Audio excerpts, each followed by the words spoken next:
se recomienda usar medias elásticas de un grado de compresión de 22 a 29 milímetros de mercurio.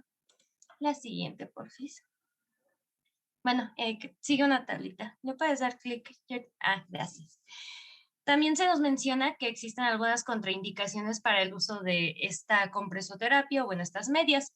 Entre las contraindicaciones absolutas encontramos la isquemia arterial de extremidades con un índice tobillo-brazo menor o igual a 0.6, dermatitis, ya sea alérgica o séptica, artritis reumatoide en fase aguda o hipersensibilidad o alergia al tejido pues, de las medias. También encontramos contraindicaciones relativas que son como un índice tobillo-brazo entre 0,6 a 0,8 o una insuficiencia cardíaca inestable o hipertensión arterial. La siguiente, por favor.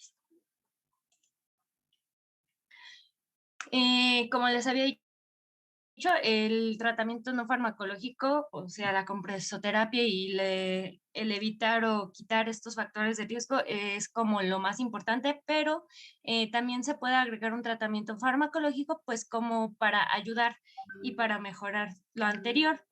Entre ellos encontramos los medicamentos flebotónicos. No hay como una guía en donde se nos establezca bien que se deban usar. Sin embargo, pues en la guía de práctica clínica están para, pues sí, como coadyuvantes. La castaña de Indias en una dosis de 20 a 200 miligramos cada 24 horas, diosmina de 500 a 1500 miligramos por 24 horas, dovecilato cálcico de 500 a 1000 por 24 horas, o los ruscos aculeatus, también de 300 a 450 miligramos por 24 horas. En pacientes con úlcera venosa está indicado el uso de pentoxifilina en dosis de 400 miligramos vía oral cada 8 horas. La siguiente, por favor.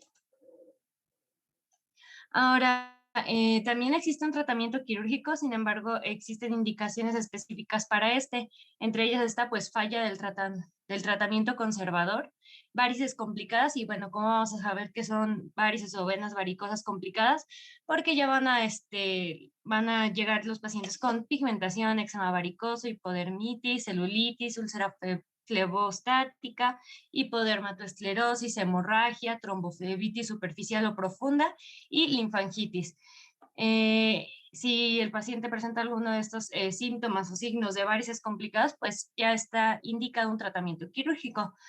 Igual si se trata de un paciente con varices recidivantes. Es importante decir que en pacientes con insuficiencia venosa y enfermedad arterial en conjunto, o enfermedad arterial periférica, está totalmente contraindicado el tratamiento quirúrgico. La siguiente, por favor.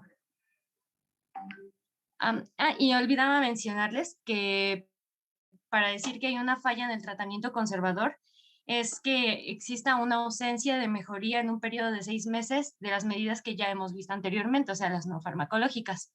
Ahora sí, hablando del tratamiento quirúrgico, pues existen distintas técnicas, no vamos a profundizar mucho en ellas porque pues no es el punto, solo como conocerlas, saber que existen. Entre ellas está la fleboextracción parcial o completa de la vena safena mayor y o menor, asociada a la ligadura de las venas perforantes incompetentes.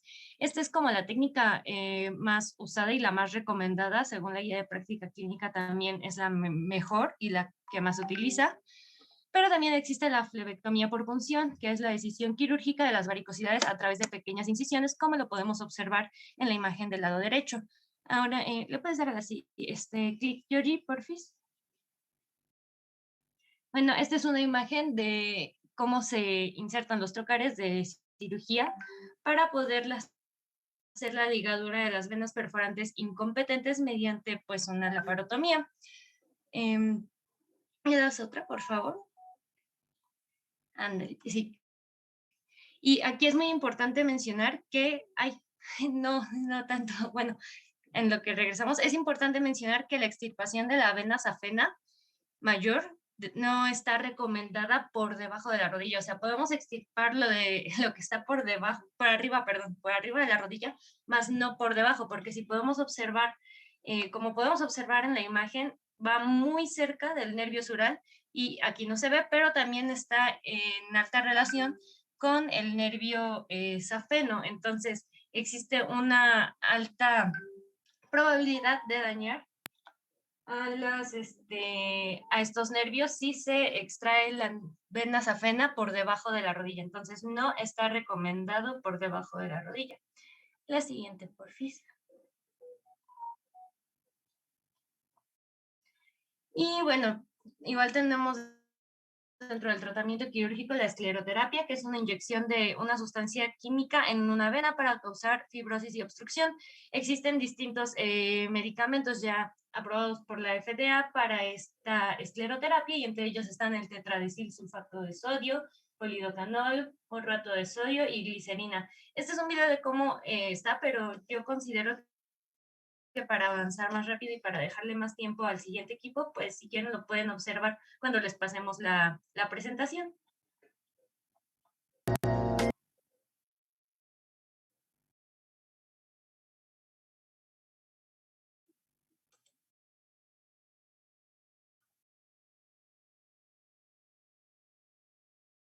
Y bueno, por último, tenemos las derivaciones. Existen distintas técnicas igual de derivación, pero aquí vamos a mencionar la derivación safenofemoral, derivación iliocabal, derivación venosa femoroiliaca y la derivación venosa con cruce femorofemoral.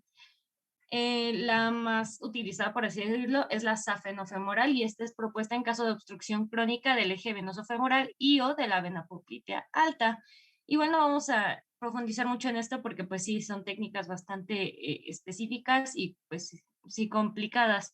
Lo que es importante mencionar es que dentro del tratamiento quirúrgico, una de las opciones es la reconstrucción quirúrgica de las válvulas de las venas profundas y los procedimientos de transferencia valvular o estos que mencionamos anteriormente, que son las derivaciones. La siguiente, Yuri. Y pues con eso estaríamos concluyendo nuestro tema. Este es como un pequeño cuadrito que pusimos para resumir algunas de las características y diferencias entre insuficiencia arterial. Muy bien, ese cuadro está bonito. A ver, ¿quién levantó la mano? Yo, doctora. Quería agregar algo pequeñito.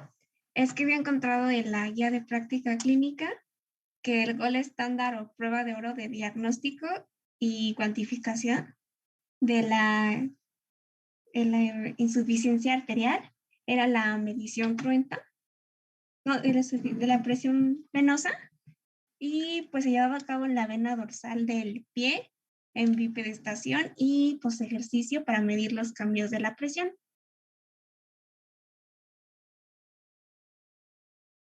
Sí, fíjate que ahí va a depender mucho. Nosotros lo podemos hacer los no invasivos, ¿no? Como les decía el día de ayer. Podemos medir el tobillo-brazo, podemos hacer con sensibilidad, o sea, visual, clínico, pero como tal los otros invasivos, pues ya es del angiólogo exclusivo. Entonces, es importante que sepan todas esas opciones. Ahora, el gold estándar, ustedes van a ver de acuerdo al CEAP, la clasificación más importante que ustedes necesitan saber es el CEAP, ¿no? Ahora, ustedes que van a llegar a la consulta o que ver a los pacientes llega por, no sé, por EPOC, ¿no? El paciente que llega por EPOC y resulta que le ven las piernas y tiene insuficiencia venosa. La van a clasificar. La diferencia con la arterial es que ¿cuál urge más? Pues la arterial, ¿no? Esa es la de la urgencia crítica, como les decía, la isquemia crítica, ¿no? La venosa es un tiempo muy prolongado y los pacientes van deteriorando, nosotros incluso del área médica.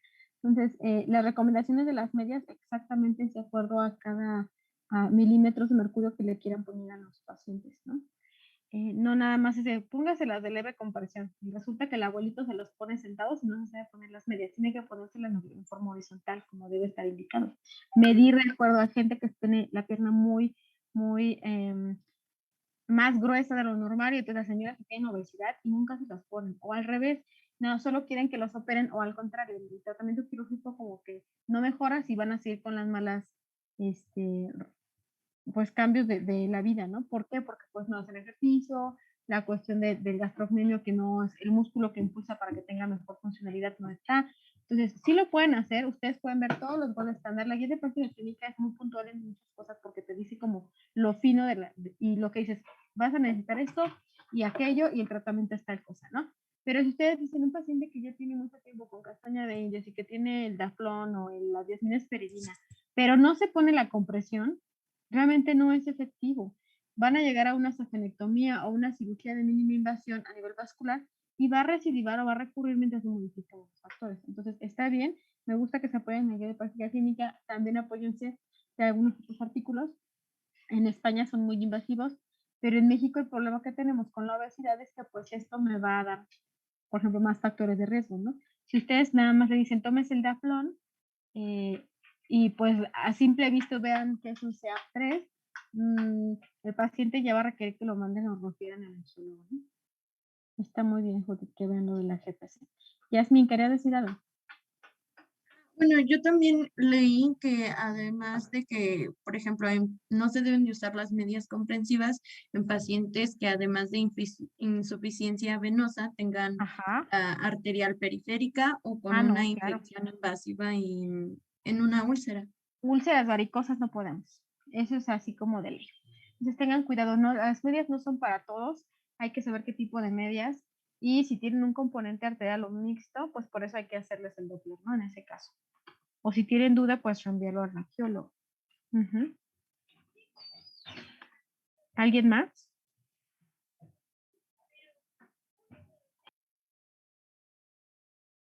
De ese cuadro que pusieron sus compañeros está muy bien, o sea, está muy organizado y tratan de hacerlo así como características y diferencias. Muy bien, ¿tienen Kahoot de este? Sí, doctora. Excelente, doctora, pónganlo por favor.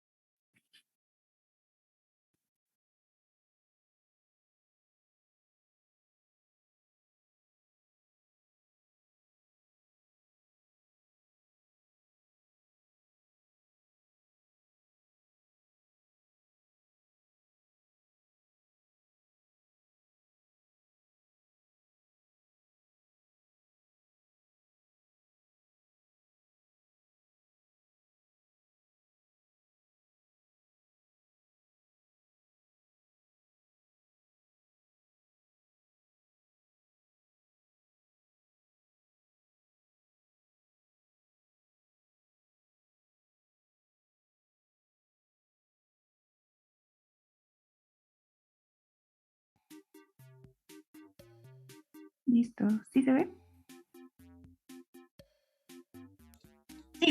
Sí se ve.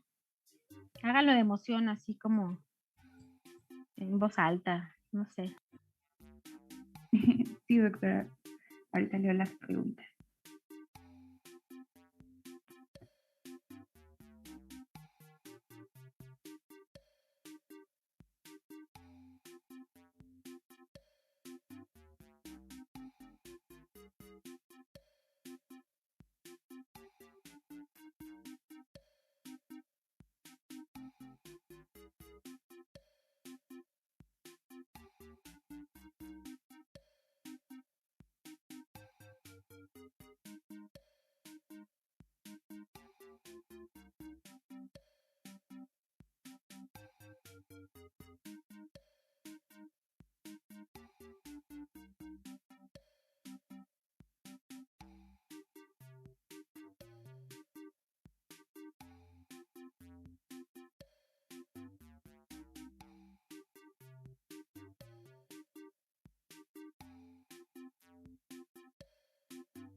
Ya.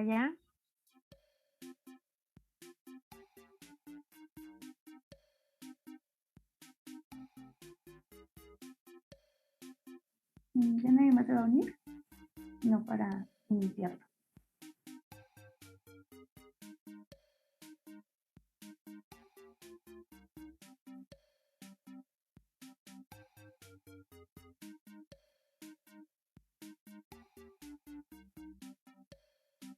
Yo creo que ya con los que estén, ¿no? Ok.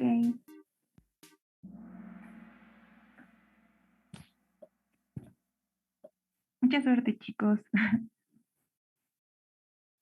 Síntoma más común de la insuficiencia arterial periférica: hematomas, claudicación, piel fría o fatiga.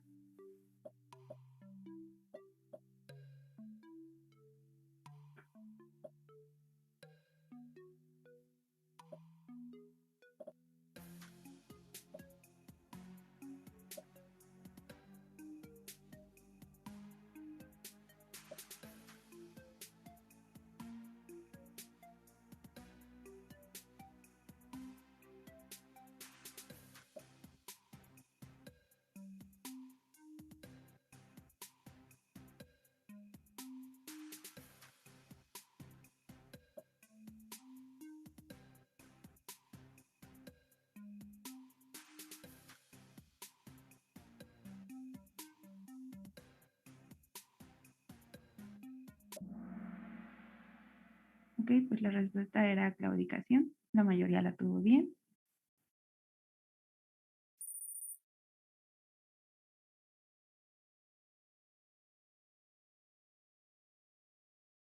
Condiciones que empeoran el pronóstico.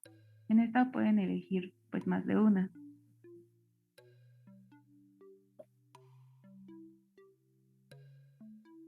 El tabaquismo, sexo masculino, DM, depresión.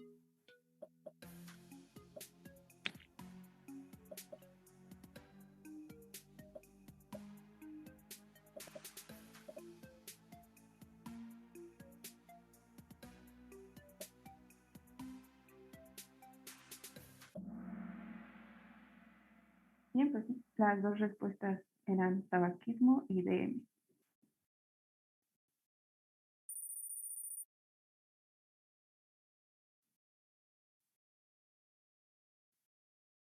Etiología más común de la insuficiencia arterial: émbolos, traumatismos, vasculitis o trombos.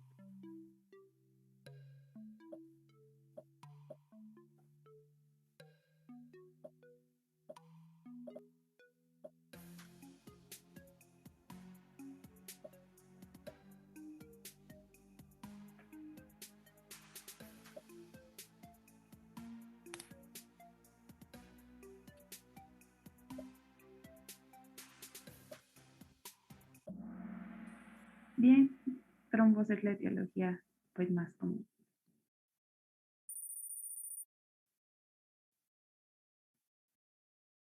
¿Verdadero o falso? ¿El arco venoso dorsal pertenece al drenaje profundo?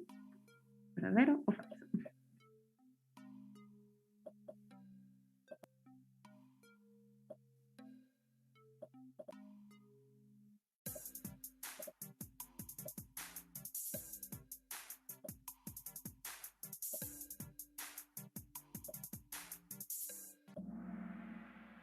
Correcto, es falso.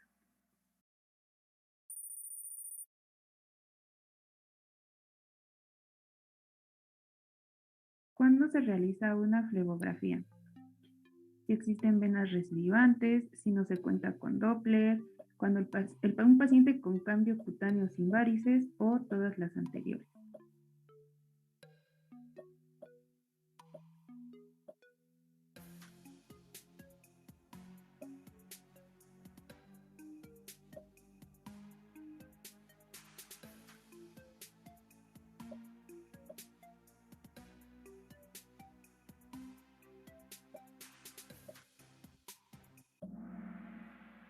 Correcto, varices recidivantes.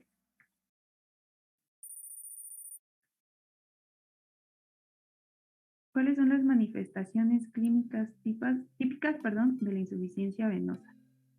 Edema, telangiectasias y venas varicosas, hemorragia y exudado, exudado, descamación y prurito, úlcera, dermatitis y hemorragia.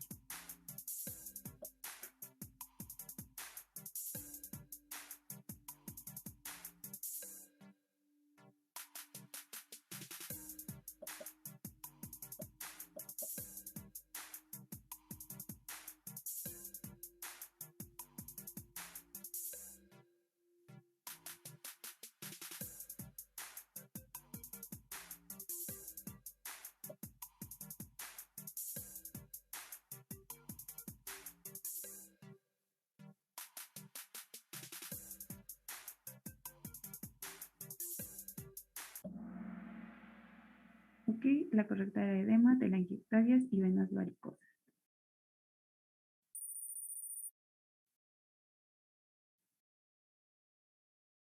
Y ya por último, verdadero o falso, se recomienda la extirpación de las venas ajenas por debajo de la rodilla.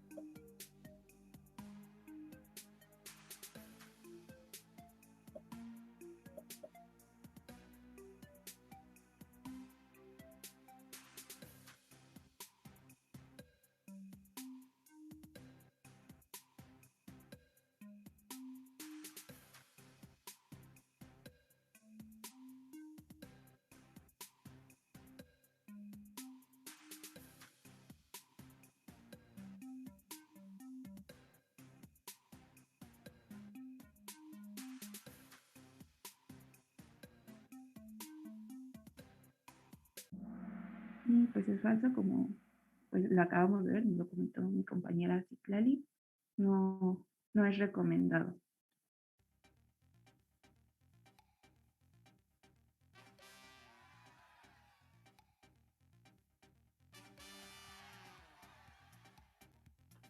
Muy bien. ¿Quién puso atención entonces? Mariana, ¿te expusiste? Ah, no. No, los que Bueno. No, yo expuse poco. Ah, bueno. Está bien. Hagan captura de pantalla. Eso lo vas a hacer, recuerden. Sí. Me reclaman, doctora, mi punto 5 más del examen cuando gané el Kahoot. Entonces, muy bien. Dudas, preguntas, comentarios. Yo sé que están cansados, pero a ver, algo más. Yo sé que es un tema que dicen, ay, pues es que es bien fácil ver insuficiencia venosa, ¿no? ¿A quién van a referir y cuánto tiempo le van a decir que se tome su diosminespiridina y qué evidencia hay, ¿no?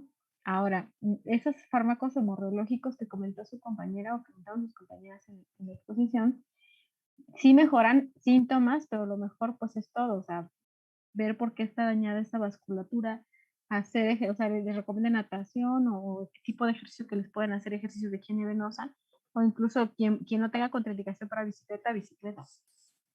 El condicionante de esto es que va a condicionar trombosis, y la trombosis venosa profunda pues se tenga también secuelas, un síndrome posttrombótico.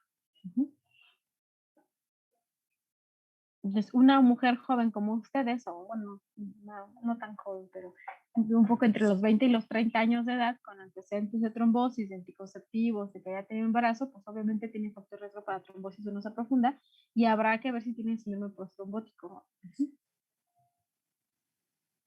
¿Ya quedó claro eso? ¿O todo? ¿Todo bien? Sí. Ok, bueno, está bien. Entonces continuamos con el siguiente.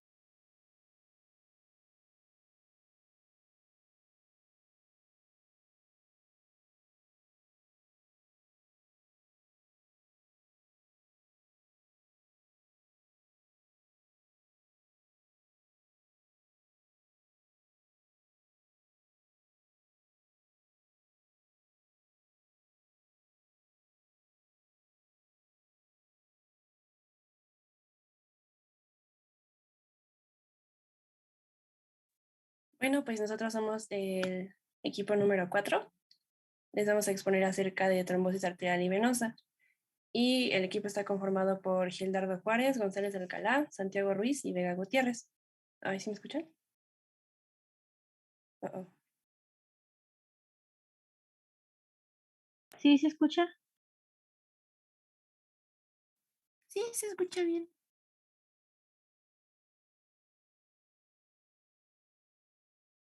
Ah, ok. Bueno, ¿le puedes pasar a la siguiente, por favor? Bueno, aquí está nuestro contenido. Les daremos una breve introducción y les hablaremos sobre trombosis arterial y venosa, en donde incluimos definición, etiología, epidemiología, factores de riesgo, fisiopatología, cuadro clínico, diagnóstico y tratamiento. Siguiente, por favor.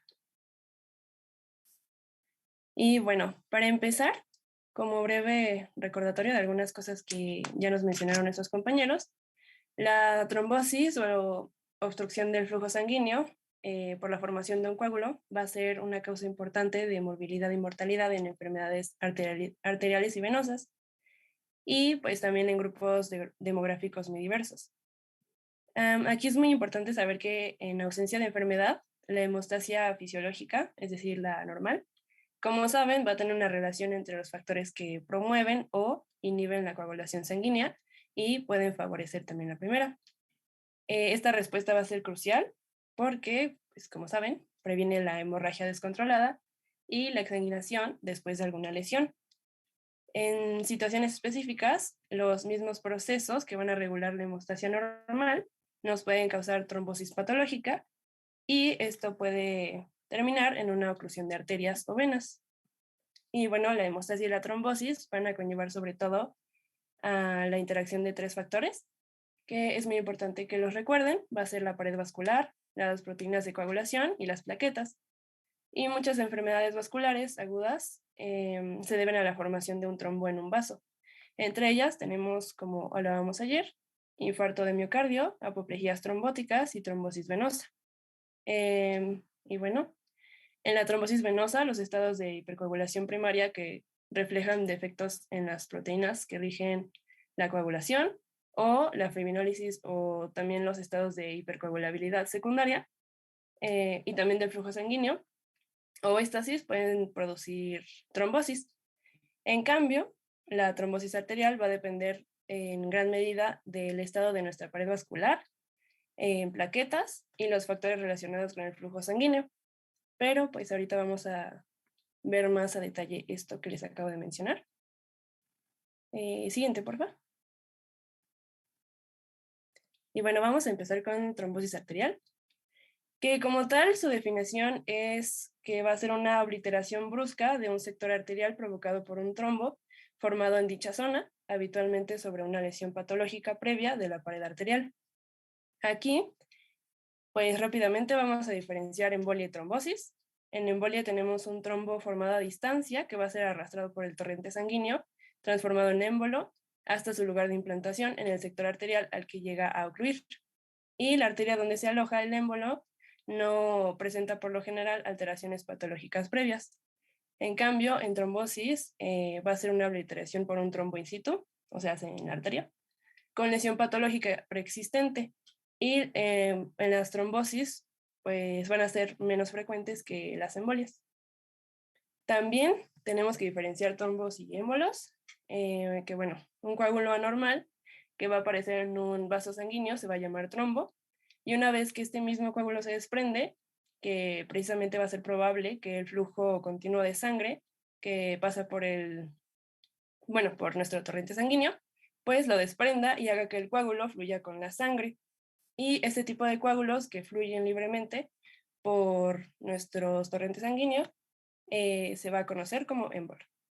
Y bueno, también debemos de conocer su etiología, que bueno, viene del griego trombos, que significa grumo o coágulo, y va a ser un cuerpo sólido integrado por plaquetas y fibrina, y esto es importante que lo recuerden, ahorita les voy a decir por qué, que se forma a causa de una lesión endotelial, un retardo de la corriente sanguínea o una alteración de la composición química de la sangre. Siguiente, por favor.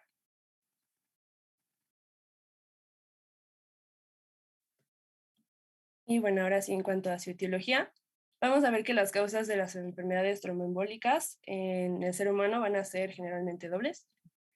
Que bueno, en la primera tenemos que cualquier superficie endotelial rugosa por ejemplo, la causada por arteriosclerosis, una infección o traumatismo, es probable que inicie el proceso de coagulación. Y la sangre también va a coagular a menudo más lento más bien se va a coagular más cuando fluye lentamente a través de los vasos sanguíneos, donde se forman siempre cantidades de trombina y otros procoagulantes. Por otro lado, también tenemos el origen que puede ser trombótico, no trombótico, y aquí me refiero, por ejemplo, a placa de ateroma, y también por cuerpo extraño.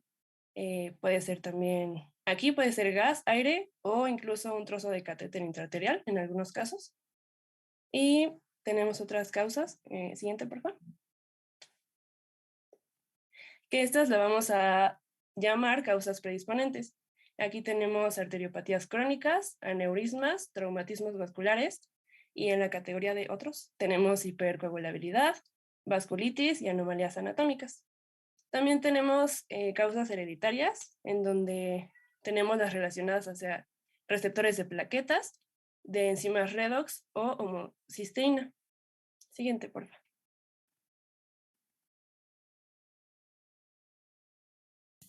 Y bueno, respecto a la epidemiología, pues tenemos que la trombosis arterial es una causa principal de morbilidad y mortalidad en Estados Unidos. Pero pues bueno, es cada vez más frecuente en todo el mundo. En total, se calcula que en 2013 la angiopatía coronaria provocó 1 de cada 7 muertes en Estados Unidos. Además de los 660,000 estadounidenses que tendrán un nuevo episodio coronario, se calcula que cada año ocurren otros 160,000 primeros episodios asintomáticos de infarto de miocardio. También se calcula que 1 de cada 20 muertes en Estados Unidos se debe a una apoplejía. Bueno, ahora pasamos a los factores de riesgo, que bueno, estos rapidísimo, van facilitos. Los factores de riesgo clásicos que tenemos de trombosis, bueno, vamos a mencionar primero los que pertenecen o están relacionados hacia el aparato cardiovascular, que pues ya se lo saben, es hipertensión, colesterol de lipoproteínas de baja densidad elevada y tabaquismo. También tenemos en otros factores la diabetes, embarazo, la edad, quimioterapia y carga infecciosa, y pues estos van a contribuir a la trombosis arterial. También tenemos los óbitos y abortos, que pues aumentan riesgo de apoplejía isquémica e infarto de miocardio, al igual que la terapia de reemplazo hormonal. También tenemos el lupus eritematoso sistémico y la artritis reumatoide, que también van a ser factores de riesgo trombótico. El primero, que es el que les mencionaba, el lupus eritematoso, va a contribuir en la población pediátrica. También tenemos el síndrome de antifosfolípidos y este va a ser otro factor de riesgo protrombótico autoinmunitario reconocido de trombosis arterial y también venosa. Perdón, siguiente, por favor. Ahora, pues, para hablar de la fisiopatología, tenemos que entender qué es la hemostasia. La hemostasia, pues, es el proceso fisiológico que mantiene la integridad del árbol vascular, así evitando las hemorragias y restituyendo, pues, a la normalidad las lesiones del endotelio vascular. Este proceso consta de 4 fases. La primera, pues, es la vasoconstricción localizada del área afectada. Después, la formación de un agregado o trombo de plaquetas sobre la superficie vascular lesionada. Después, la formación de fibrina que refuerza el trombo plaquetario, produciéndose la verdadera coagulación de la sangre. Y por último, la eliminación de los depósitos de fibrina o fibrinólisis. Pero pues ahora hay que entender cómo funciona la cascada de coagulación. Recordemos que tiene 3 vías. Está la intrínseca, la extrínseca y la común. Entonces, pues bueno, podemos empezar con la extrínseca, que pues requiere una lesión en el tejido. Esto va a activar al factor 7. Luego está bueno, recuerden que 7A significa activado. Entonces, ya voy a mencionarlo nada más como 7 y 7A.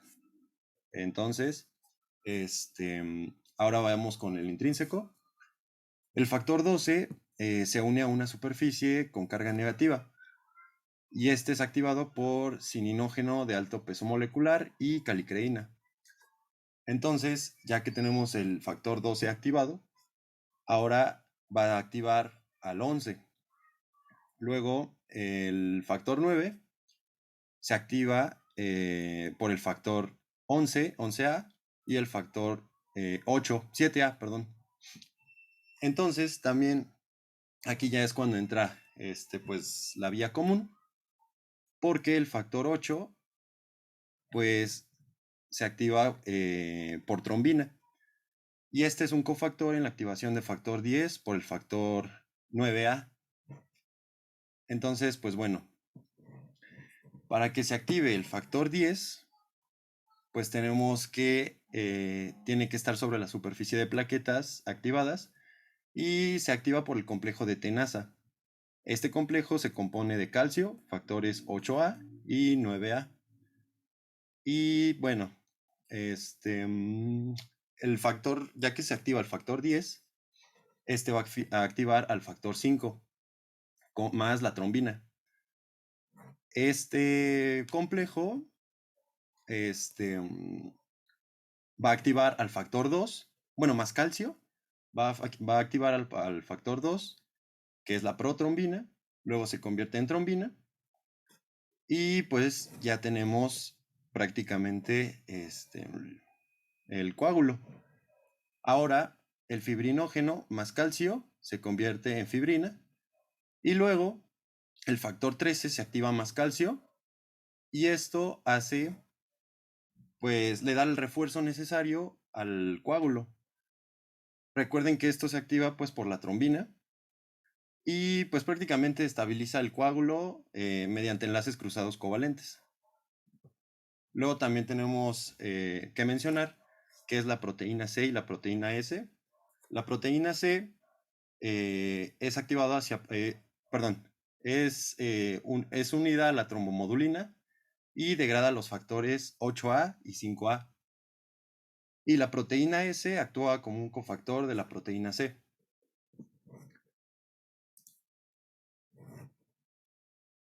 Luego tenemos que ver qué es la vasoconstricción. Esta dura unos 30 segundos y tiene como objetivo ralentizar la circulación sanguínea y facilitar la formación del trombo o coágulo plaquetario. Y la reacción plaquetaria se desarrolla a través de dos mecanismos, la adhesión y la agregación. En la fase de adhesión, las plaquetas se adhieren a la superficie del endotelio vascular lesionada gracias a unas glucoproteínas, especialmente la GP2B y la 3A. Estas están presentes en la membrana celular de las plaquetas y también a la presencia en el plasma de un factor de coagulación, que es el factor de von Willebrand.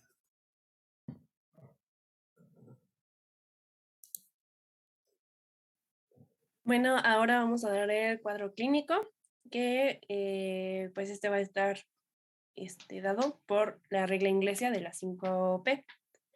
Tenemos pain, dolor, pallor, palidez, pulselessness, que es ausencia de pulso, parestesias, que pues es parestesias, y parálisis, que es obviamente parálisis. Y bueno, va a ser súper importante que lo recuerden porque es súper determinante. Y tenemos que el principal síntoma va a ser el dolor y generalmente va a ser el primero que va a aparecer.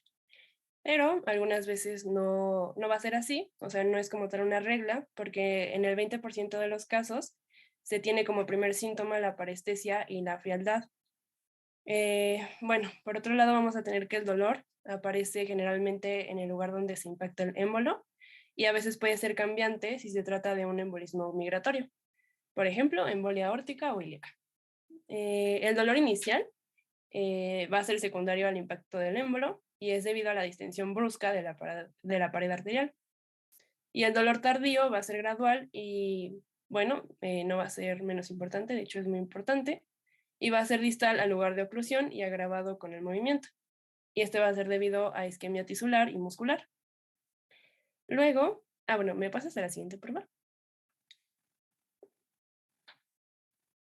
Tenemos que, bueno, en orden cronológico, después del dolor va a aparecer parestesia, palidez y frialdad. Y bueno, también un punto importante que me gustaría mencionarles es que la ausencia de pulsos nos va a indicar la pérdida de fuerza muscular, es decir, parálisis, y la sensación de reflejos disminuidos, que bueno, estos dos juntos van a ser hallazgos muy objetivos. También para localizar la embolia va a ser importante palpar los pulsos y también palpar los músculos, porque cuando la isquemia avanza se produce un edema celular y los músculos se vuelven duros y también inelásticos, sobre todo los que se van a encontrar envueltos por aponeurosis. Siguiente, por favor.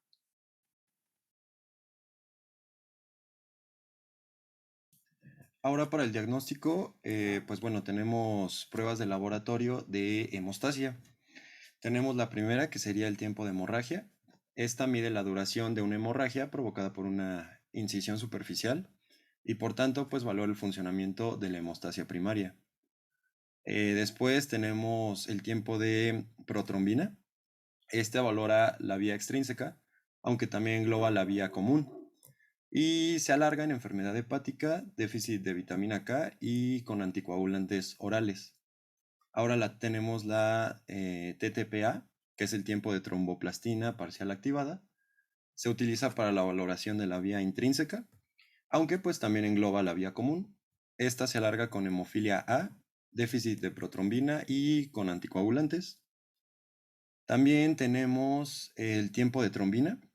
Esta valora la fase final de la coagulación y la transformación de fibrinógeno en fibrina.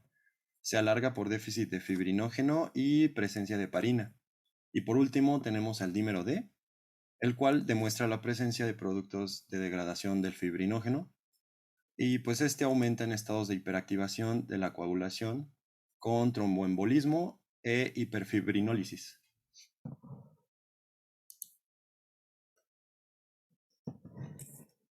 Bueno, ya por último vamos a darles el tratamiento, que bueno, voy a empezar primero con el uso del TPA, que este es un activador del plasminógeno tisular natural. Y bueno, cuando se administra a través de un catéter en una zona con un trombo, se transforma el plasminógeno en plasmina, que después puede disolver algunos coágulos intravasculares. Por ejemplo, si se usa en la primera hora más o menos de la oclusión trombótica de una arteria coronaria, se puede evitar que el corazón sufra un daño grave. Y bueno, en algunas enfermedades tromboembólicas va a ser deseable retrasar este proceso de coagulación. Y bueno, para este propósito se obtienen varios anticoagulantes, que en un momentito pues les voy a mencionar mejor. Y bueno, también tenemos que el tratamiento de la trombosis pues va a ser principalmente farmacológico, por así decirlo. Y bueno, el tratamiento farmacológico de los coágulos arteriales se va a basar en el empleo de agentes antiplaquetarios orales, que puede ser, por ejemplo, ácido acetilsalicílico o clopidogrel. También anticoagulantes como la heparina y los agentes trombolíticos, que estos se destacan por destruir los coágulos ya formados. Y también, bueno, además de la medicación, se pueden emplear técnicas quirúrgicas, que podría ser un ejemplo, angioplastía mediante catéteres especiales para eliminar o comprimir estos coágulos arteriales. Y bueno, la medicación antitrombótica, puede actuar a través de 3 mecanismos distintos y en 3 grados del proceso de la hemostasia. Tenemos primero la medicación antiplaquetaria o antiagregante, que estas en general inhiben el funcionamiento plaquetario. Tenemos la medicación anticoagulante, que va a inhibir el proceso de la coagulación plasmática, y la medicación trombolítica, que acelera la destrucción del trombo ya formado. Y bueno, voy a empezar con los anticoagulantes, que es la parte que está de azul. Y bueno, voy a empezar con la heparina, que, bueno, la heparina comercializada, obviamente, se extrae a partir de distintos tejidos animales y se va a preparar de una forma casi pura. La inyección de cantidades relativamente pequeñas se va a dar aproximadamente de 0,5 a 1 miligramo sobre kilogramo del peso corporal. Y este va a incrementar el tiempo de coagulación sanguínea del normal, que es aproximadamente de 6 minutos a 30 minutos o más. Y bueno, Además, este cambio en el tiempo de coagulación va a ocurrir de manera instantánea y así vamos a impedir inmediatamente, o también se puede dar que se retrase más el desarrollo de una enfermedad tromboembólica. También la acción de la heparina es importante recordar que es aproximadamente de 1 hora y media a 4. Y la enzima de la sangre conocida como heparinasa es la que destruye la heparina posteriormente. También el anticoagulante de administración intravenosa pues va a ser la heparina, como les mencionaba, la no fraccionada o heparina sódica, mientras que la heparina cálcida puede administrarse por vía subcutánea. Las heparinas de bajo peso molecular, como bemiparina, la dalteparina, la enoxaparina, etc., se van a administrar por vía subcutánea. Y todos estos van a actuar inhibiendo el factor 10 de la coagulación a través de la acción de la AT3. Y bueno, la heparina intravenosa administrada de forma continua va a ser anticoagulante tradicionalmente prescrito para prevenir el aumento del tamaño de un coágulo sanguíneo. Y bueno, al alcanzar la dosis más eficaz, nos va a requerir la valoración frecuente de las pruebas de coagulación sanguínea mediante el registro de tiempo de tromboplastina parcial, como nos mencionaba mi compañero, que se abrevia TTP. Y bueno, también tenemos las irudinas, que son anticoagulantes sintéticos análogos al anticoagulante natural de la sanguijuela, como podría ser, por ejemplo, la desirudina, la lepirudina, y estas se pueden administrar por vía parenteral, que actúan directamente sobre la trombina. Y bueno, ya para terminar con anticoagulantes, tenemos a las cumarinas, que cuando a un paciente se le administra cumarina, que el ejemplo más claro podría ser la warfarina, que, bueno, las cantidades plasmáticas de protrombina activa y de los factores 7, 9 y 10, todos formados por el hígado, cabe recalcar, pues empiezan a reducirse. Y bueno, la warfarina va a provocar el efecto de inhibir la enzima BKORC1, y al inhibirla, la warfarina reduce de forma activa, disponible de la vitamina K en los tejidos. Y cuando se produce esta reducción, los factores de coagulación van a dejar de estar carboxilados y son sustituidos por factores inactivos. Pero pues siguen produciéndose los factores de coagulación que poseen una actividad coagulante altamente reducida. Es decir, en pocas palabras, no se va a bloquear inmediatamente el proceso de coagulación, sino que se debe esperar al consumo natural de la protrombina activa y de los otros factores de la coagulación que ya están presentes en el plasma. Y la coagulación suele normalizarse de 1 a 3 días después de suspender este tratamiento con cumarinas. ¿Hasta aquí alguien tiene alguna duda? ¿Me van siguiendo? No, ninguna Hablen duda. ahora o callen para siempre. Ok, perfecto. Siguiente, por favor. Bueno, ahora pasamos a la segunda categoría que les mencioné, que van a ser los antiplaquetarios o antiagregantes. Que, bueno, aquí les pongo varios ejemplos. Tenemos por vía oral y también inyectables. Y, bueno, el elegido por excelencia, pues va a ser obviamente el ácido acetilsalicídico, es decir, mejor conocido como aspirina. Y, bueno, ahí les pongo más ejemplos, que si se los menciono todos, pues nos tardamos aquí media hora. Y bueno, el ácido acetilsalicídico va a ser el más estudiado y mejor conocido normalmente, y va a ser el de primera elección, reservándose el resto para los pacientes que no pueden tomarla. Y este va a actuar inhibiendo la producción del TXA2 plaquetario, que es un procoagulante a través del bloqueo de la acción de la enzima COX, si es que lo recuerdan. Y bueno, los antiplaquetarios inyectables también, que están en la parte de abajo del circulito amarillo, se van a emplear normalmente en tratamiento intrahospitalario y siempre en asociación con ácido acetilsalicídico. Siguiente, por favor. Aquí les puse una tablita de las indicaciones del tratamiento con ácido acetil y también con anticoagulantes, dependiendo de, pues sí, de la indicación que tenemos, por ejemplo, en infarto agudo del miocardio, en angina, bypass, fibrilación auricular, valvulopatía cardíaca, arteriopatía periférica y accidente cerebrovascular. Y bueno, les voy a decir uno de cada uno. Por ejemplo, en el infarto agudo de miocardio, por ejemplo, en embolismo sistémico, tenemos de primera elección los anticoagulantes y como alternativa tenemos al ácido acetilsalicílico.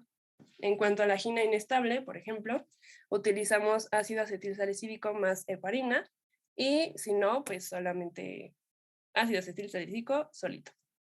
En fibrilación auricular, en prevención de embolismo, utilizamos anticoagulantes y si no, ácido acetilsalicílico. En la valvulopatía cardíaca, en cuanto, por ejemplo, la reumática, utilizamos anticoagulantes solamente. Y pues así es como se lee esta tablita. Siguiente, por favor. Si no, ahorita de todas formas se los pasamos. Y bueno, ya como última categoría tenemos a los fármacos trombolíticos o fibrinolíticos, perdón, que estos van a actuar destruyendo la fibrina que estabiliza el trombo. Y bueno, aquí también les puse varios ejemplos, más bien, junto con sus nombres más comerciales, no tan difíciles. Y bueno, estos medicamentos son capaces... Antes de eso, ¿cuál es el que utilizamos más cuando hay infarto al miocardio para trombolizar? ¿Al miocardio, doctora? Ajá, o sea, si ustedes fueran al ICEM, Secretaría de Salud, hospitales del Departamento del Distrito Federal, anteriormente llamados así, ahora de Seguro Popular, ¿no? El que causa más efectos adversos, pero es el que había y el que es más barato es la estreptoquinasa. Acuérdense. Ahora, pues bueno, ya hay tenecteplase, ya hay alteplase, y realmente el tenecteplase es el que utilizamos más, pero cuesta más de 10,000 pesos. Entonces, es como el que sale en las películas que se inyectan los actores, ese es el tenecteplase. Y es el que se podemos utilizar incluso para trombolíticos. ¿De acuerdo? En Tacuba utilizan tenecteplase para trombolisis tanto de TEP, de infarto agudo al miocardio o cuando requieren algo para vascular, ¿eh? Acuérdense. Ya, perdón. No, muchas gracias, doctora. ¿Continúo? Sí, ya. Ok. Bueno, les mencionaba que estos medicamentos van a ser capaces de disolver los coágulos arteriales, pero también pueden causar problemas hemorrágicos graves que los agentes antiplaquetarios o los anticoagulantes.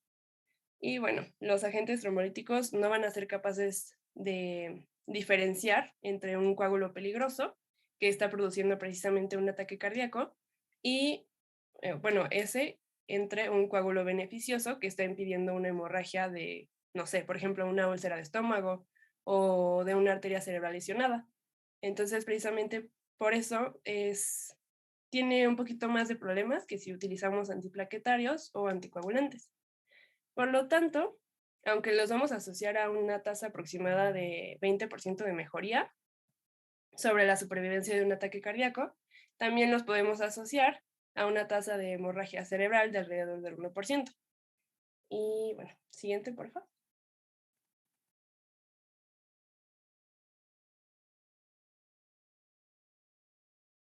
Bueno, ahora vamos a hablarles sobre la trombosis venosa. ¿Sí me escuchan bien? Sí, escuchas bien. Sí. Porque, bueno, está fallando un poquito. Pero bueno, en la definición tenemos que esta va a ser, va a consistir en la formación de trombos en las venas del sistema profundo, con oclusión total o parcial de la luz. Y bueno, va a ser la causa más frecuente de embolia pulmonar. Esto es muy importante, ya que hasta el 50% de las trombosis venosas profundas no tratadas pueden producir una embolia pulmonar. Ya que esto puede ser responsable hasta del 10% de muertes intrahospitalarias. Y bueno, también algo que hay que mencionar es que, bueno, la trombosis es más frecuente en las venas profundas o superficiales de las piernas. Los trombos superficiales van a aparecer en venas safenas, varicosas, lo que va a producir una congestión y dolor local, aunque es raro que estas se embolicen. Sin embargo, el edema local y alteración del drenaje venoso, estos van a predisponer a las infecciones cutáneas y a las úlceras varicosas. Por otro lado, los trombos profundos en las venas de mayor tamaño van a estar, las que están situadas por encima de la rodilla, como por ejemplo serían las venas popitlias, femorales, ilíacas. Estas van a dar lugar a dolor y edema, así como a mayor riesgo de embolia. Esa sería como que la diferencia. Y bueno, la obstrucción venosa suele compensarse mediante un flujo colateral y la trombosis venosa profunda son asintomáticas en aproximadamente el 50% de los pacientes. Y bueno, se reconocen solo después de la embolia. Más adelante vamos a hablar como que un poquito de esto. Siguiente, por favor.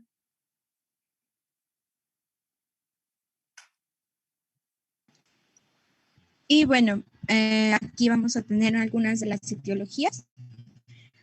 Algunas de las más importantes encontramos que van a ser las cirugías, sobre todo si son cirugías mayores como neurocirugías.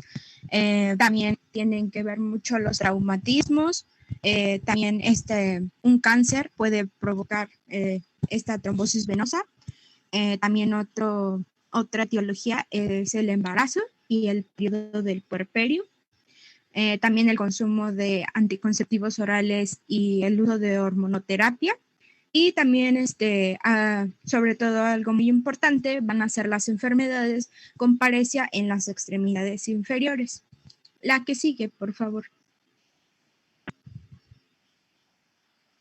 Y bueno, hablando un poco de la etiología, vamos a tener que la trombosis venosa, pues es tercer lugar como causa de muerte cardiovascular, después de la enfermedad coronaria e isquemia cerebral.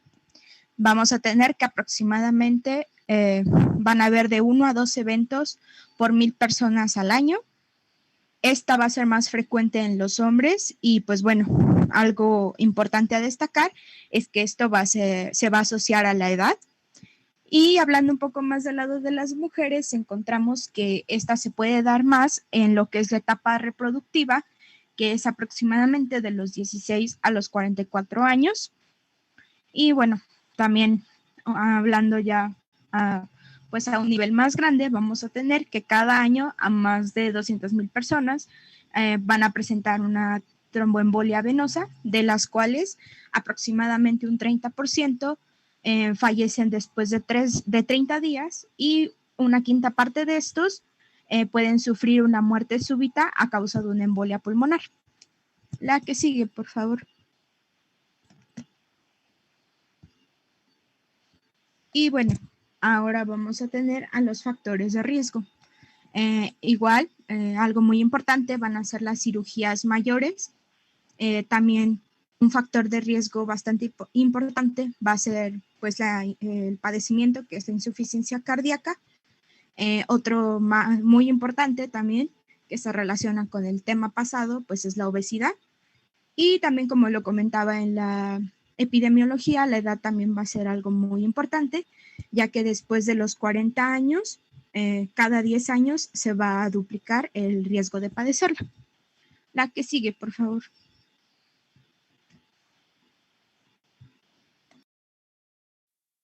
Bueno, vamos a hablar sobre la fisiopatología.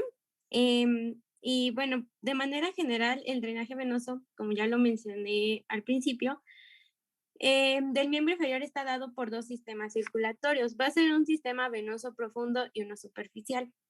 El miembro inferior, como ya se mencionó anteriormente en el equipo pasado, está desfavorecido por la gravedad, ya que el sistema venoso tiene una presión muy baja en comparación al arterial, por lo cual esta presión obliga a la sangre a subir, por lo que la sangre va a tener una tendencia a quedarse abajo. Bueno, sin embargo, esto no ocurre en condiciones normales, ya que existen las válvulas venosas, las que se pueden ver en la imagen que está aquí.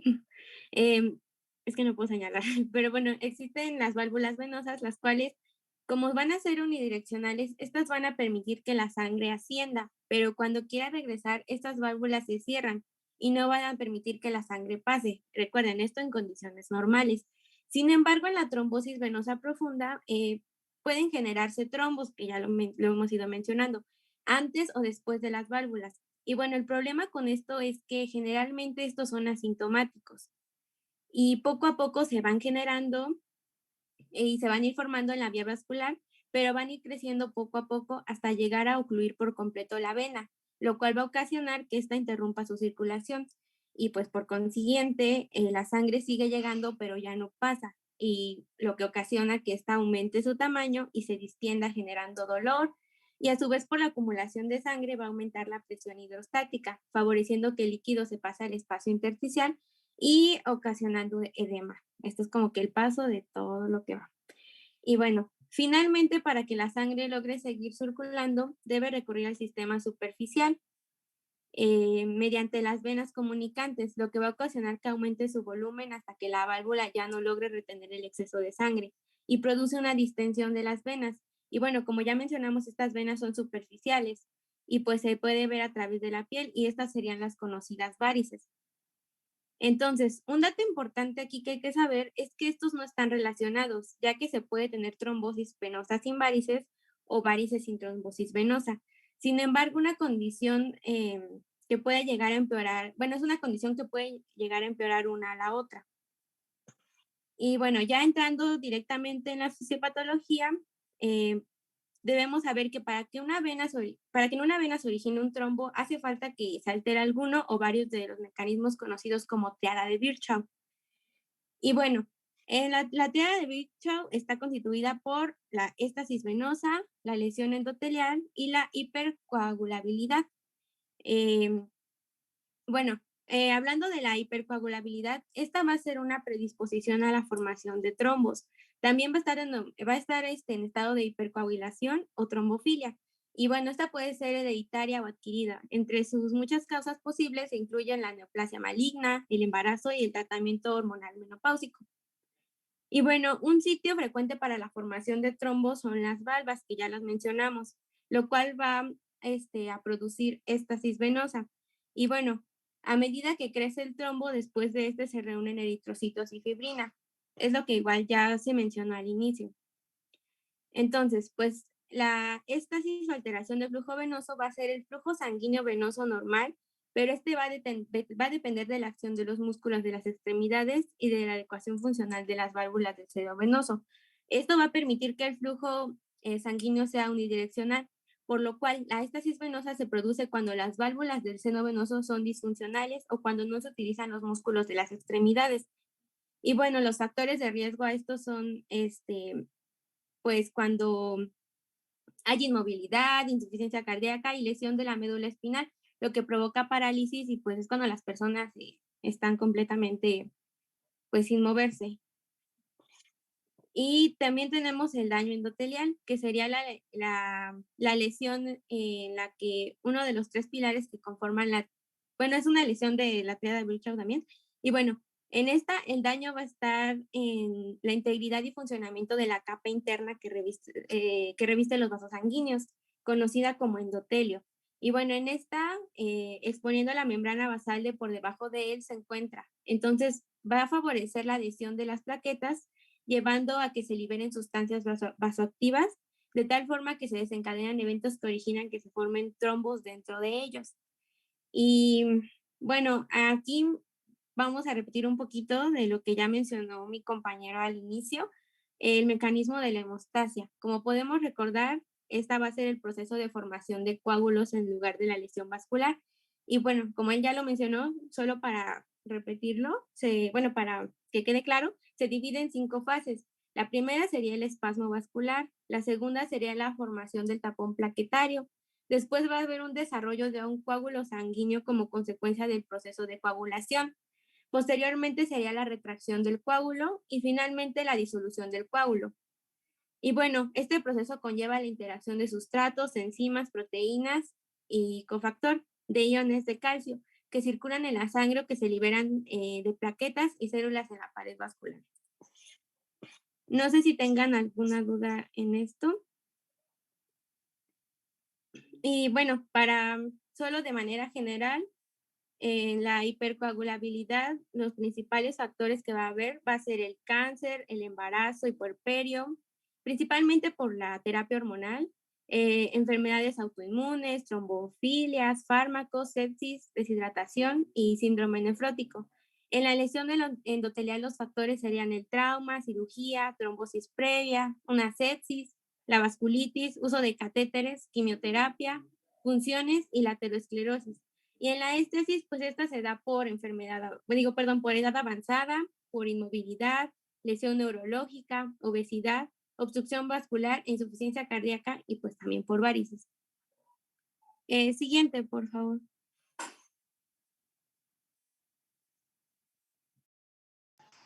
Y bueno, ahora vamos a tener un poco de lo que es el cuadro clínico. Bueno, encontré que la mayoría de los casos en un principio no se van a presentar síntomas, pero ya cuando va avanzando cada vez más es cuando ya se empieza a tener este cuadro clínico característico, que pues es dolor y sensibilidad. Encontré que generalmente esta va a empezar en la pantorrilla. Algo también muy importante es que va a existir un edema, también eritema. También el paciente nos va a referir un calor que siente en la zona. Y bueno, también encontré que es muy raro que se encuentre edema en ambas piernas, pero cuando ya hay un edema en ambas piernas y con el signo de la fobia, bueno, puede indicar pues ya una trombosis en el 70% de los pacientes, y esto va a ser importante para así poder pues hacer el diagnóstico. La que sigue, por favor.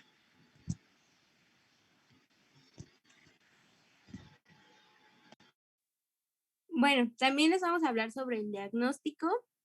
Este se va a basar principalmente en una evaluación clínica, ecografía para excluir trombosis venosa profunda. El diagnóstico suele basarse principalmente en los antecedentes y el examen físico. Y bueno, se desarrolló un sistema de puntuación clínico que evalúa 5 síntomas: dolor, calambres, pesadez, prurito, parestesias, y 6 signos: edema, hiperpigmentación, induración, estasis venosa, hiperemia que palidece a la compresión, así como también el dolor con la compresión de la pantorrilla. Y bueno, esto se va a evaluar en una escala de 0, en donde va a ser ausente o mínimo, y a 3, que ya sería grave. En esto se va a reconocer cada vez más como una herramienta de diagnóstico estándar para determinar la gravedad del trastorno. Y bueno, las puntuaciones entre 5 y 14 en 2 consultas separadas por pues un periodo alrededor de 6 meses indica una enfermedad leve y moderada, y las puntuaciones mayores a 15 indicarían enfermedad grave. Entonces, pues este sería como una medida de diagnóstico. Entonces, también tenemos la ecografía dúplex, que pues se va a hacer del miembro inferior, pero pues vamos a hablar un poquito de esto en la siguiente diapositiva, por favor. Aquí, bueno, vamos a hablar sobre las pruebas diagnósticas. Vamos a tener la prueba de dímero D, que también ya se habló de ella anteriormente. Esta va a ser una prueba que busca el dímero D en la sangre, un fragmento de proteína que se produce cuando un coágulo de sangre se disuelve en el cuerpo. Y bueno, en esta el profesional de la salud va a tomar una muestra de sangre de una vena de un brazo con una aguja pequeña.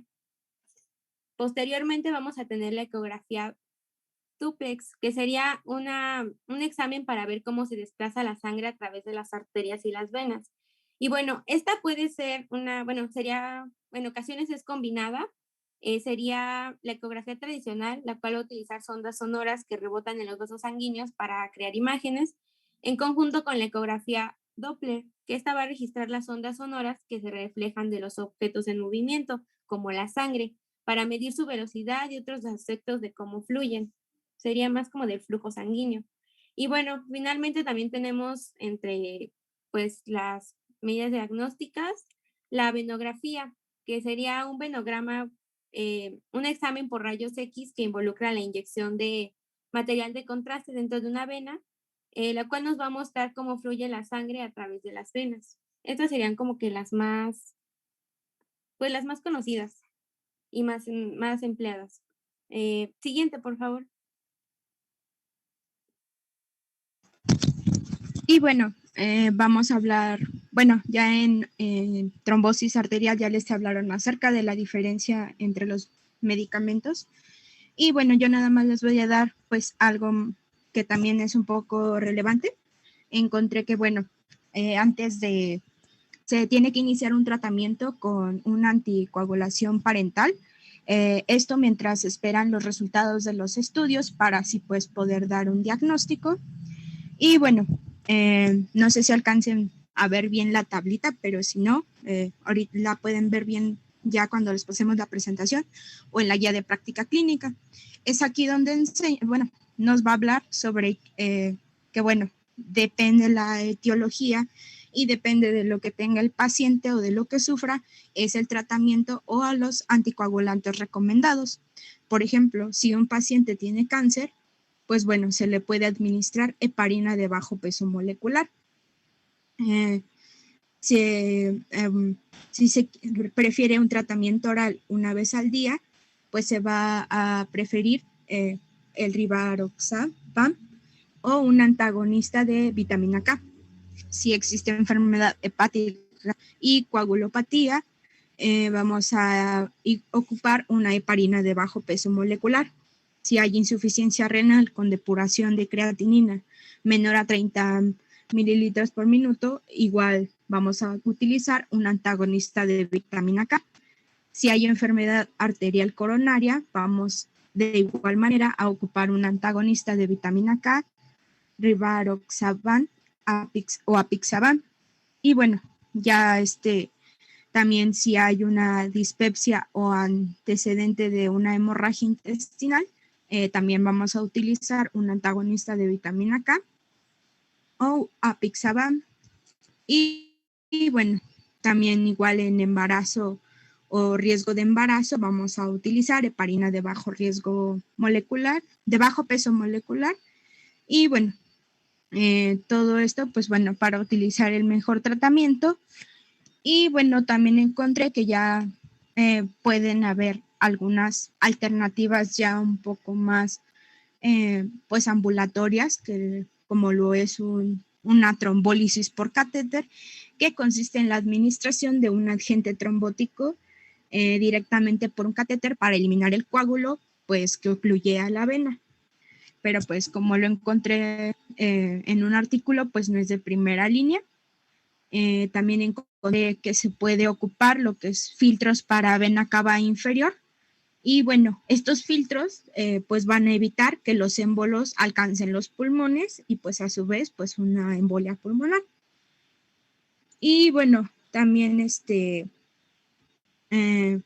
encontré que también es buena opción, como ya lo comentaban igual en el tema pasado, el uso de las venas de compresión y sobre todo cuando ya el tratamiento ya es a largo plazo. La que sigue, por favor.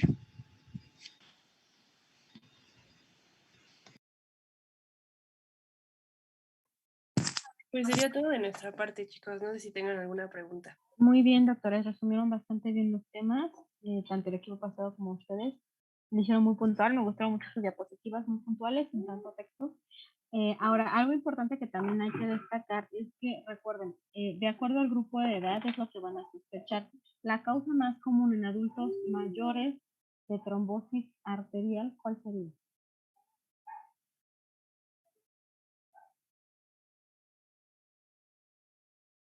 A ver qué me queda decir. En adultos mayores, una trombosis arterial, ¿cuál sería la causa principal? Díganme una. ¿Qué factor de riesgo tienen los adultos mayores? Digo, si supongamos que tuvieran tabaquismo, que tuvieran diabetes, que tuvieran obesidad, ¿Podría ser la esclerosis? una esclerosis, no es esclerosis, ok, o sea, trombosis arterial, incluso hablando no solamente de tromboembolia pulmonar arterial, ¿no? Porque eso es otra cosa, que tengan hiperviscosidad, hipertensión pulmonar, que tuvieran un cor pulmonar, ¿no? De los abuelitos que les da alguna tromboembolia crónica. Arterial pulmonar, ok. Si fuera a nivel de extremidades, con una insuficiencia arterial, pacientes que tengan insuficiencia arterial, que tengan alteraciones vasculares, alteraciones de la estructura, también me va a dar hipercoagulabilidad, me va a dar arterial, en adultos mayores. Eso es en arterial. Si fuera alguien joven entre 20 y 40 años, con una trombosis arterial, ¿qué estaría pensando? ¿Qué es la etiología principal en los jóvenes?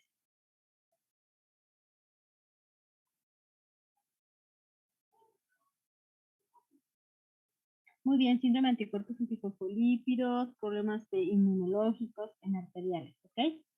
Vasculitis. Si fuera en alguien adulto mayor con una trombosis venosa profunda, ¿qué pensaría? Mujer de 68 años con antecedentes de que sea de ovario y obesidad. ¿Qué pensaría? ¿Qué etiología pensaría, chicos? Insuficiencia venosa. No, sí tiene insuficiencia venosa, pero ¿cuál es la causa de la trombosis venosa profunda? O sea, ya le diagnosticaron, o sea, ya llevo con dolor, con edema de una pierna más que la otra, de la pantorrilla, así Homan-Cielo positivo.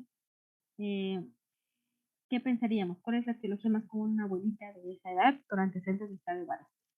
¿Qué le causó la trombosis? Neoplasia, ¿no? O sea, tiene hipercoagulabilidad porque tiene antecedentes de una neoplasia. ¿Qué otra cosa sería importante en este paciente?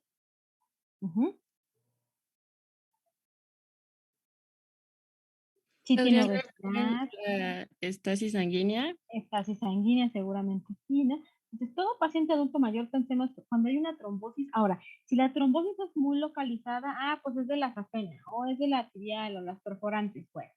Pero si es toda, hasta las femorales y las venas, es una trombosis muy larga que compromete incluso hasta las ilíacas o la vena renal. Algo está pasando.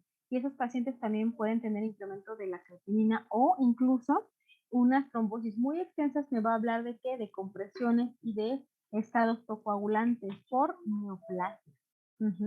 Pacientes adultos mayores, si se trombosan, aparte que tenga estasis o que tenga problemas de insuficiencia venosa, etcétera, siempre piensen que puede tener una neoplasia. Adulto mayor con antecedentes de pérdida de peso, por ahí problemas prostáticos y que se trombosó, piensen que no haya una neo asociada. La trombosis venosa profunda va a ser secundaria. Si es un joven con trombosis venosa profunda, ¿qué vamos a pensar? Trombofilias, hombre o mujer. Las trombofilias principales, ¿cuáles son? Síndrome de anticuerpos antifosfolípidos, ¿qué es factor de Leiden? ¿Qué más?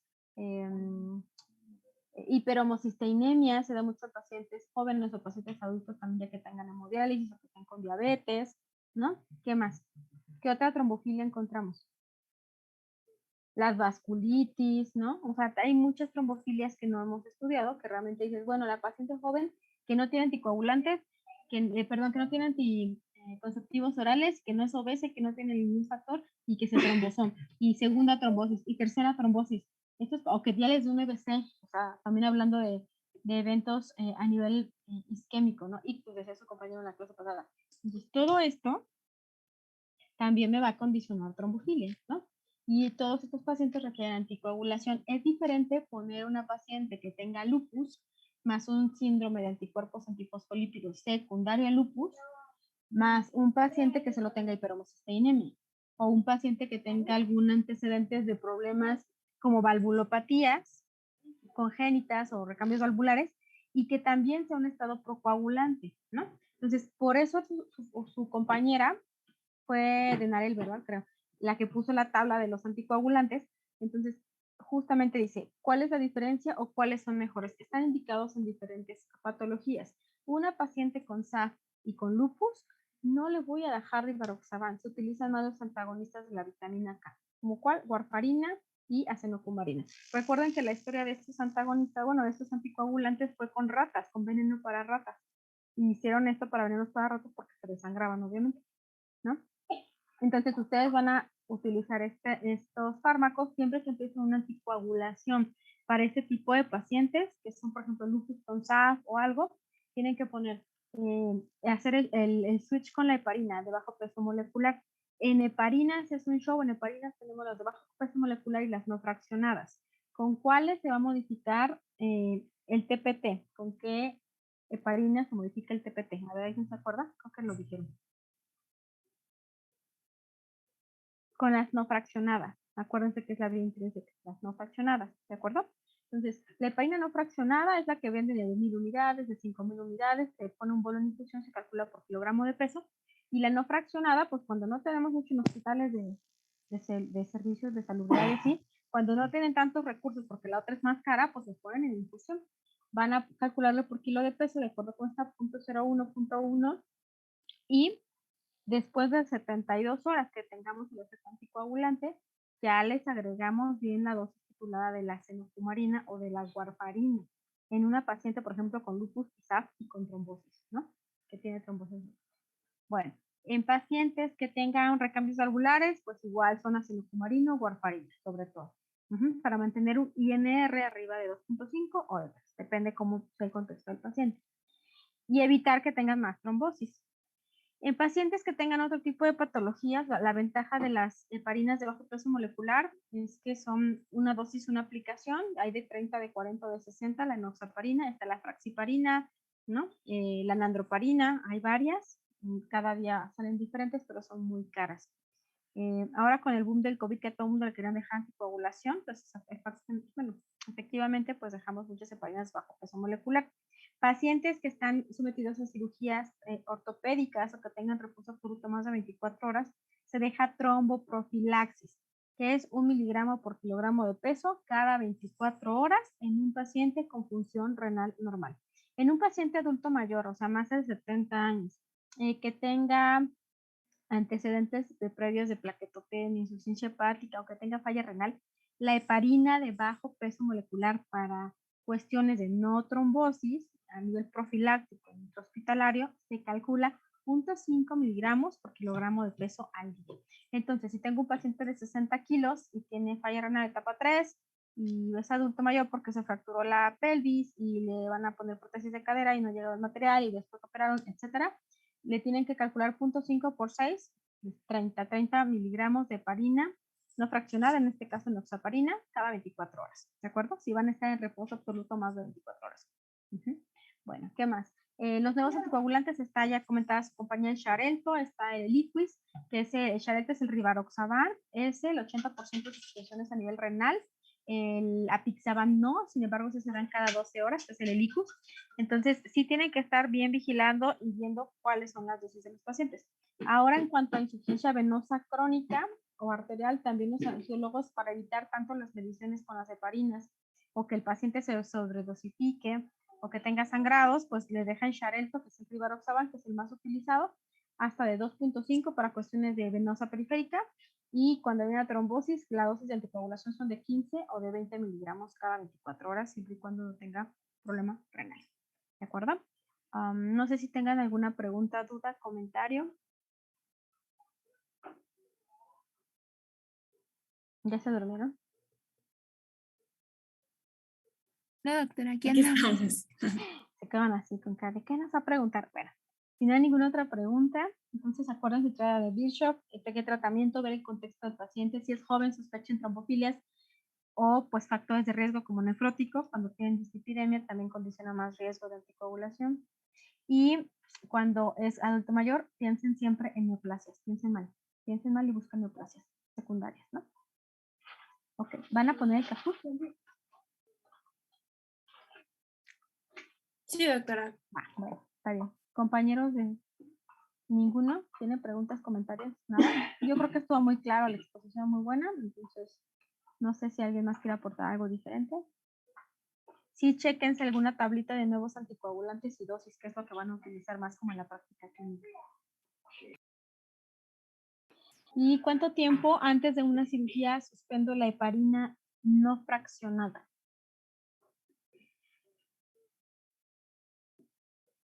¿24 horas es una cirugía mayor, 12 horas es una cirugía menor? Y la heparina de bajo peso molecular, o sea, la enoxa, ¿cuánto tiempo? 12 horas antes, ¿de acuerdo? Acuérdense eso cuando rotan en ortopedia o en cirugía, por favor.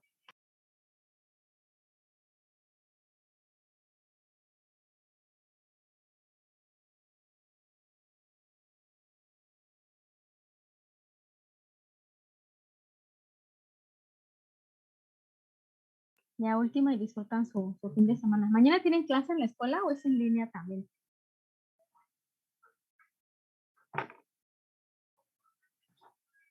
Algunos sí tenemos, doctora. Ah, ok. Ah, no, otra cosa se me olvidaba. El dímero D se calcula, ¿cómo se calcula? Es por edad, se ajusta desde 2010 más o menos. Salió una fórmula del doctor Dugan o Joseph, no me acuerdo el nombre del señor, bueno, el doctor, pero que lo ajustó por edad. Arriba de 50 años con riesgo de trombosis venosa profunda, tromboembolia pulmonar, lo ajustaban por edad y es edad por 10. Por ejemplo, si tiene alguien 55 años, lo multiplicas por 10, bueno, por 100, y sería el dímero de esperado por la edad. Fuera de eso, ya es un rango de sospecha, ¿no? Entonces, ustedes que están jóvenes, pues bueno, van a tener dicen, el rango de laboratorio más de 500, ¿no? Más de 300, pero en teoría eso también se puede ajustar por edad, ¿no? Un dímero de elevado de 700 en alguien de 22 años no es normal, ¿no? Estaremos buscando algo procoagulante. ¿Vale? Bueno, ya si gustan empezar, ya me callo. Creo que faltaban más, ¿no? ¿O si eran esos? Ya ni modo, ya. No se Bueno, la primera es, ¿de qué está hecho un trombo? Súper fácil.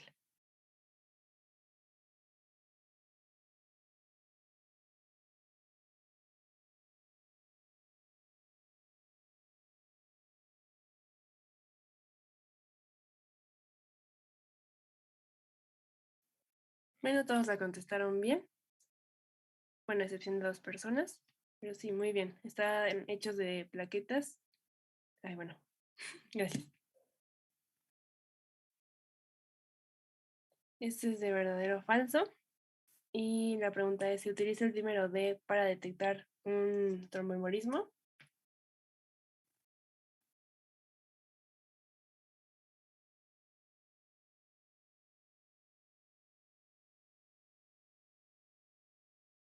Y pues sí, era verdadero. Lo mencionaron en la exposición, en la parte de diagnóstico justamente. ¿Cuál es el cuadro clínico de la trombosis arterial? Aquí está abreviado, para que no se confundan.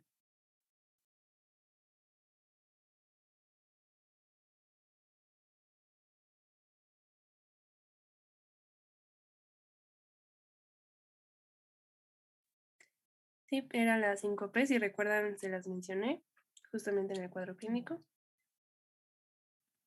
Siguiente.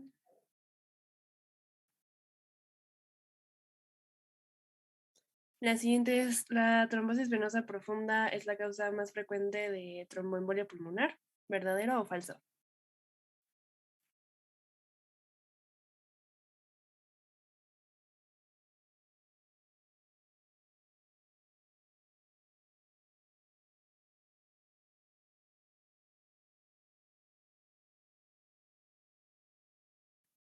Y pues era verdadero, si recuerdan lo mencionó mi compañera Fer, creo, o Ana, alguna de las dos. Y la última es de selección múltiple, y es en qué se basa el tratamiento farmacológico de los coágulos arteriales. Igual se los mencioné varias veces. Recuerden que son las 3 categorías.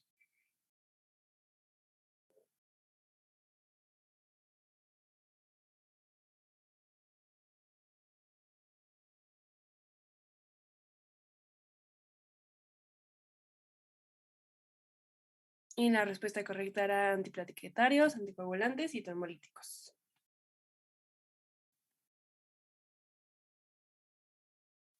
Y bueno, muchas felicidades a Georgie. En segundo lugar tenemos a Aldo. Y en primero tenemos a Roberto Magaña. Muchas felicidades.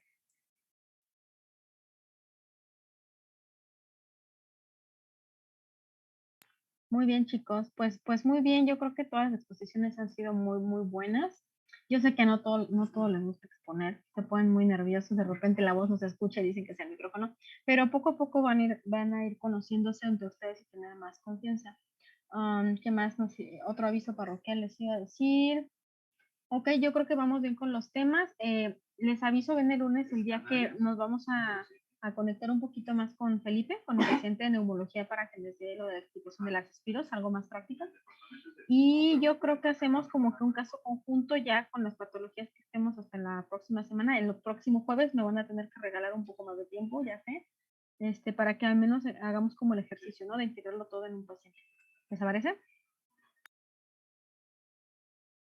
Sí. Sí, doctora. Sí, doctora, gracias. Gracias. Bueno, cuídense mucho y nos vemos el día de lunes. Les mando el Classroom para que ahí vayan viendo lo de los videos y algunos más artículos que les mande. Como tarea como tal, no. Yo creo que les voy a dejar nada más espérame, mamita, los mapas, pero yo creo que para el final del módulo. Sí, doctora. Y muchas gracias, doctora. Cuídense mucho, buen fin de semana. Nos vemos ya el lunes en relación a los demás. Gracias.